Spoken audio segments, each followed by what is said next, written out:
ವಾಸ್ತು ಪ್ರಕಾರವೇ ಚೆನ್ನಮ್ಮ ಅವರ ಅಂತ್ಯಕ್ರಿಯೆಗೆ ಸ್ಥಳವನ್ನು ನಿಗದಿ ಮಾಡಲಾಗಿದೆ. ಎಚ್ ಡಿ ದೇವೇಗೌಡರ ಪತ್ನಿ ಚೆನ್ನಮ್ಮ ಅವರ ಅಂತ್ಯಕ್ರಿಯೆಗೆ ನಿನ್ನೆಯಿಂದಲೂ ಕೂಡ ಎಲ್ಲ ಸಿದ್ಧತೆಗಳು ನಡೀತಾ ಇದ್ವು. ಅವೆಲ್ಲವೂ ಕೂಡ ಪೂರ್ಣಗೊಂಡಿದ್ದಾವೆ. ವಾಸ್ತು ಪ್ರಕಾರವೇ ಚೆನ್ನಮ್ಮ ಅವರ ಅಂತ್ಯಕ್ರಿಯೆಗೆ ಸ್ಥಳವನ್ನು ನಿಗದಿ ಮಾಡಲಾಗಿದೆ. ಅಂತ್ಯಕ್ರಿಯೆಗೂ ಮುನ್ನ ಸಂಬಂಧಿಕರಿಂದ ಅಂತಿಮ ದರ್ಶನವನ್ನು ಪಡೆದುಕೊಳ್ಳಲಾಗ್ತಾ ಇದೆ. ಹೊಳೆನರಸೀಪುರದ ರೇವಣ್ಣ ಅವರ ನಿವಾಸದಲ್ಲಿ ಅಂತಿಮ ದರ್ಶನಕ್ಕೆ ಎಲ್ಲ ಸಿದ್ಧತೆಗಳನ್ನು ಮಾಡಲಾಗಿದೆ. ಇಂದು ಮಧ್ಯಾಹ್ನದವರೆಗೆ ಅಂತಿಮ ದರ್ಶನಕ್ಕೆ ಅವಕಾಶವನ್ನು ಕಲ್ಪಿಸಲಾಗಿದೆ. ರೇವಣ್ಣ ಅವರ ನಿವಾಸದ ಸುತ್ತಮುತ್ತ ಬಿಗಿ ಪೊಲೀಸ್ ಬಂದೋಬಸ್ತನ್ನು ವ್ಯವಸ್ಥೆ ಮಾಡಲಾಗಿದೆ, ಯಾವುದು ಅಹಿತಕರ ಘಟನೆ ನಡೆಯದಂತೆ. ವೀಕ್ಷಕರೇ, ಮಾಜಿ ಪ್ರಧಾನಿ ದೇವೇಗೌಡರ ಪತ್ನಿ ವಿಧಿವಶರಾಗಿರ್ತಕ್ಕಂಥದ್ದು. ವಯೋಸಹಜ ಕಾಯಿಲೆಯಿಂದ, ಉಸಿರಾಟದ ತೊಂದರೆಯಿಂದ ಅವರು ಮೃತಪಟ್ಟಿದ್ದಾರೆ. ಬೆಂಗಳೂರಿನಿಂದ ಹೊಳೆನರಸೀಪುರಕ್ಕೆ ಅವರ ಪಾರ್ಥಿವ ಶರೀರವನ್ನು ರೋಡ್ ಮುಖಾಂತರ ತೆಗೆದುಕೊಂಡು ಹೋಗಲಾಯಿತು. ಹೊಳೆನರಸೀಪುರದ ರೇವಣ್ಣ ಅವರ ನಿವಾಸದಲ್ಲಿ ಅವರ ಅಂತ್ಯಕ್ರಿಯೆಗೆ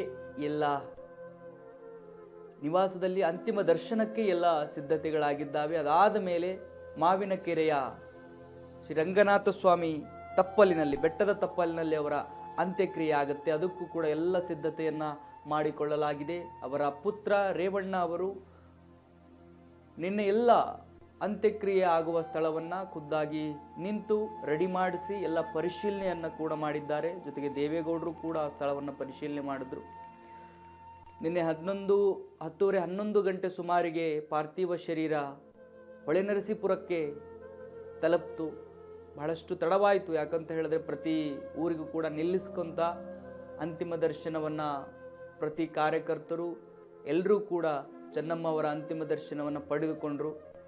ಆ ಕಾರಣಕ್ಕಾಗಿ ಲೇಟ್ ಆಯಿತು ಹೊಳೆನರಸೀಪುರವನ್ನು ತಲುಪೋದಕ್ಕೆ. ವೀಕ್ಷಕರೇ, ಇವಾಗ ಎಲ್ಲ ಸಿದ್ಧತೆ ಕೂಡ ಆಗಿದ್ದಾವೆ. ಅಲ್ಲಿ ಚೆನ್ನಮ್ಮ ಅವರ ಅಂತಿಮ ದರ್ಶನಕ್ಕೆ ಎಲ್ಲ ಸಿದ್ಧತೆ ಆಗಿದ್ದಾವೆ.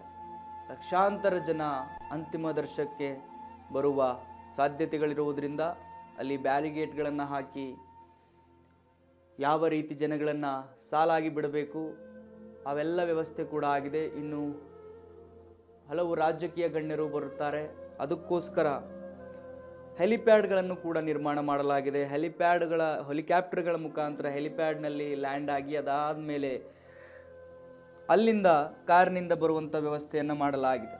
ಅಂತ್ಯಕ್ರಿಯೆ ನಡೆಯುವ ಸ್ಥಳದಿಂದ 2 ರಿಂದ 3 ಕಿಲೋಮೀಟರ್ ದೂರದಲ್ಲಿ ಈ ಒಂದು ಹೆಲಿಪ್ಯಾಡನ್ನು ಕೂಡ ನಿರ್ಮಾಣ ಮಾಡಲಾಗಿದೆ. ಅನೇಕ ರಾಜ್ಯದ ಗಣ್ಯರು, ರಾಜಕಾರಣಿಗಳು ಬರ್ತಾರೆ. ಮಾಜಿ ಪ್ರಧಾನಿ ದೇವೇಗೌಡರ ಪತ್ನಿ ಆಗಿರೋದ್ರಿಂದ ಎಲ್ಲರೂ ಕೂಡ ಆಗಮಿಸುವ ಸಾಧ್ಯತೆಗಳಿರ್ತವೆ. ಯಾರೇ ಬಂದರೂ ಕೂಡ ಅವರಿಗೆ ಯಾವುದೇ ತೊಂದರೆ ಆಗಬಾರ್ದು ಅಂತ ಹೇಳಿ ಎಲ್ಲ ವ್ಯವಸ್ಥೆ ಮಾಡಲಾಗಿದೆ.